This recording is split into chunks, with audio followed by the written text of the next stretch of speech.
सैमसन ने कप्तानी में की बड़ी भूल, राजस्थान की कराई थू थू। जी हां, आईपीएल 2023 का 52वां मुकाबला Rajasthan Royals versus Sunriser Hyderabad के बीच खेला गया। अगर हम इस मुकाबले की बात करें तो यहां पे राजस्थान रॉयल्स ने पहले बल्लेबाजी करते हुए स्कोर बोर्ड पे 214 रनों का विशाल का स्कोर लगा दिया था और यह मुकाबला लगभग अपने नाम कर लिया था, क्योंकि अगर हम राजस्थान की पिच की बात करें, सवाई मान सिंह स्टेडियम के स्टैट्स की बात करें तो यहां पे अभी तक 200 का चेज नहीं हुआ था और इतिहास में यह पहली बार हुआ है जहां पे हैदराबाद ने 200 प्लस का टारगेट सवाई मान सिंह स्टेडियम पे चेज किया हो। यह पिच ट्रेडिशनली स्पिनरों के मुफीद होती है और यहां पे हमने स्पिनरों का दबदबा देखा हुआ है और सेकेंड इनिंग में ड्यू ना आने के कारण यहां पे स्पिनर और ज्यादा इफेक्टिव हो जाते हैं। आप अगर युजवेंद्र चहल का स्टैट्स देखें तो यह गवाही देता है कि यहां पे स्पिनर कैसा परफॉर्मेंस देते हैं। युजवेंद्र चहल ने 4 ओवर में 29 रन देकर 4 विकेट अपने नाम किया था और हैदराबाद का पूरा कमर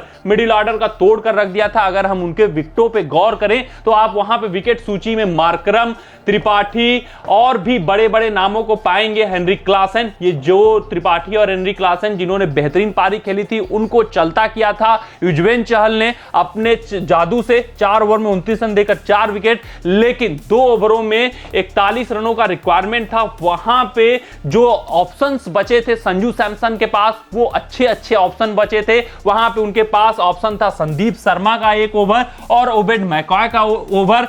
3 ओवर ओबेड मैकॉय का बचा हुआ था, इंपैक्ट प्लेयर के रूप में आए हुए थे ओबेड मैकॉय खेलने के लिए और यहां पे 2 ओवरों में 41 रनों का रिक्वायरमेंट था और इस चीज को लगता है संजू सैमसन ने हल्के में ले लिया और एक इनएक्सपीरियंस्ड बॉलर को 19वां ओवर थमा दिया जिसने उससे पहले ही बहुत रन लुटाए हुए थे। ओबेड मैकॉय के पास लास्ट ओवर में, डेथ ओवर में फेंकने का बहुत अच्छा अनुभव है। वेस्ट इंडीज से बहुत बेहतरीन गेंदबाजी करते हैं। पिछले साल राजस्थान से भी इन्होंने छाप छोड़ा हुआ था और बोल्ट के ऊपर इनको प्रीफर किया जा रहा था। इनके डेथ ओवर स्किल की वजह से स्लोअर वंस, डिसेप्टिवनेस इनके गेंदबाजी में है, लेकिन इन सभी चीजों को नजरअंदाज करते हुए एक युवा प्रतिभा पे भरोसा दिखाया और इस प्रतिभा ने निराश कर दिया। और संजू सैमसन का ये जो फैसला रहा, ये फैसला बहुत बड़ा चूक साबित हुआ, बहुत बड़ी भूल साबित हुई उनके कप्तानी में और कुलदीप यादव ने टोटल 24 रन इस ओवर में लुटा दिए, जिस कारण मात्र 17 रन बचे थे संदीप शर्मा को डिफेंड करने के लिए लास्ट ओवर में।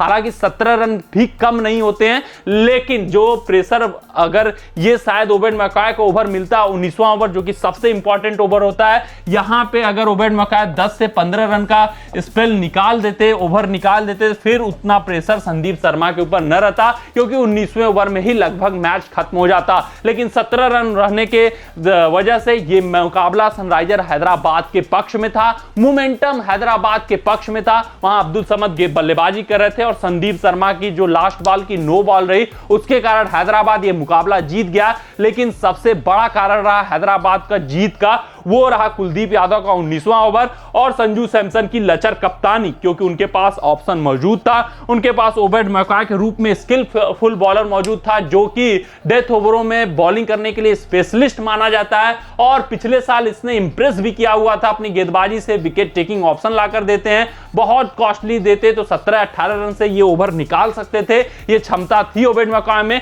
लेकिन कुलदीप यादव के पास जाना ये भारी पड़ गया राजस्थान रॉयल्स के लिए। एक जीता हुआ मैच वो गवा दिया और इस बात की जरूर समीक्षा होगी ड्रेसिंग रूम में, क्योंकि संकारा इस फैसले से बिल्कुल खुश नहीं दिख रहे थे। डग आउट में बैठे हुए अपनी निराशा जता रहे थे और संजू सैमसन कटु शब्द में इस बात की समीक्षा होगी उनकी कि इन्होंने कुलदीप यादव को 19वां ओवर क्यों प्रीफर किया।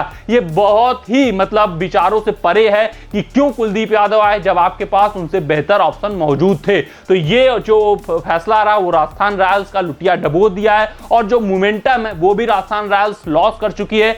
अपने 6 मैचों में से 5 मैच हार चुकी है, लास्ट सिर्फ एकमात्र मैच जीता हुआ और पॉइंट्स टेबल में वो जरूर 11 मैचों में 10 पॉइंट के साथ चौथे स्थान पे बरकरार हैं, लेकिन जो मोमेंटम है वो उनके साइड नहीं है और उनको अब सतर्क रहना होगा क्योंकि आरसीबी और मुंबई इंडियंस जैसी टीमें ताक में बैठी हुई हैं टॉप 4 में एंट्री मारने के लिए। और वहीं अगर हम बात करें सनराइजर हैदराबाद और दिल्ली कैपिटल्स की तो उनकी भी उम्मीदें बरकरार हैं। मतलब इस वक्त पॉइंट्स टेबल में 10 10 की 10 टीमों लड़ाई में बनी हुई हैं, जद्दोजहद में बनी हुई हैं प्लेऑफ में जगह बनाने के लिए, और सभी की उम्मीदें बरकरार हैं और सभी के प्रैक्टिकल चांसेस जीवंत हैं कैसे वो प्लेऑफ में पहुंच सकते हैं। तो यहां पे संजू सैमसन को कुछ सोचना होगा, समीक्षा करना होगा कि रोज 214 बनाकर आप इस तरह से अगर हारते रहे तो फिर आपका डगर पनघट का काफी कठिन होने वाला है आगे आने वाले मुकाबलों में। तो आज के अपने इस रिपोर्ट में बस इतना ही। आप सभी अपना ध्यान रखें, सुरक्षित रहें, स्वस्थ रहें, मस्त रहें। जय हिंद, जय भारत।